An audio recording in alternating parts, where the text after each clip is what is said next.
ঝিনাইদহে হাসপাতালে ঢুকে রোগীর স্বজনের উপর হামলা। সকালে কুপিয়ে আহত করা হয় ওই কৃষক ও তার বোনকে। শেখ বাপি আহমেদের তথ্যচিত্র দেখুন বিস্তারিত। পূর্বশত্রুতার জেরে সকালে কুপিয়ে আহত করা হয়েছিল কৃষক ও তার বোনকে। আর সেই আহত স্বজনদের দেখাশোনা করতে হাসপাতালে থাকা এক ভাতিজার উপরও সন্ধ্যায় সংঘবদ্ধ হামলা চালিয়েছে প্রতিপক্ষের লোকজন। খোদ ঝিনাইদহ সদর হাসপাতালের ভেতরেই এই দুর্ধর্ষ মারধরের ঘটনা ঘটে।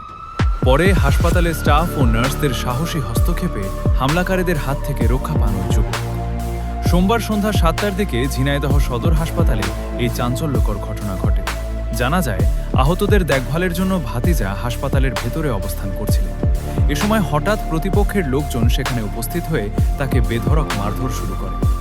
বিষয়টি ঝিনাইদহ সদর হাসপাতালের স্টাফ ও নার্সদের নজরে এলে তারা তাৎক্ষণিক এগিয়ে যান এবং হামলাকারীদের কবল থেকে ওই যুবককে উদ্ধার করে একটি নিরাপদ স্থানে সরিয়ে নেয়।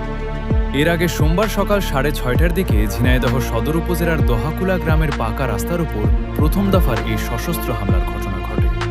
এতে গুরুতর জখম হন দহাকুলা গ্রামের অমরেশ মণ্ডলের ছেলে নেপোল মণ্ডল ৪৮ ও তার বোন সন্ধ্যারানী ৫০। বর্তমানে তারা ঝিনাইদহ সদর হাসপাতালে চিকিৎসাধীন রয়েছেন। এজাহার সূত্রে জানা যায়, সোমবার সকালে নেপোল মণ্ডল বাড়ি থেকে মাঠের কাজের উদ্দেশ্যে বের হন।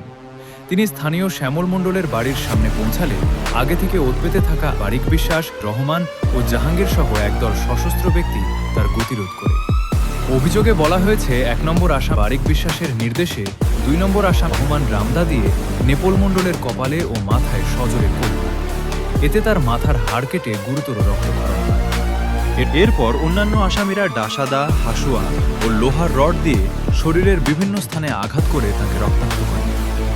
এ সময় নেপোল মণ্ডলের চিৎকার শুনে তার বোন সন্ধ্যারানী বাঁচাতে এগিয়ে এলে আসামিরা তাঁকেও লোহার রড ও লাঠি দিয়ে পিটিয়ে আহত করে। সহ গ্রামবাসী এগিয়ে এলে হামলাকারীরা প্রাণনাশের হুমকি দিয়ে ঘটনাস্থল ত্যাগ করে।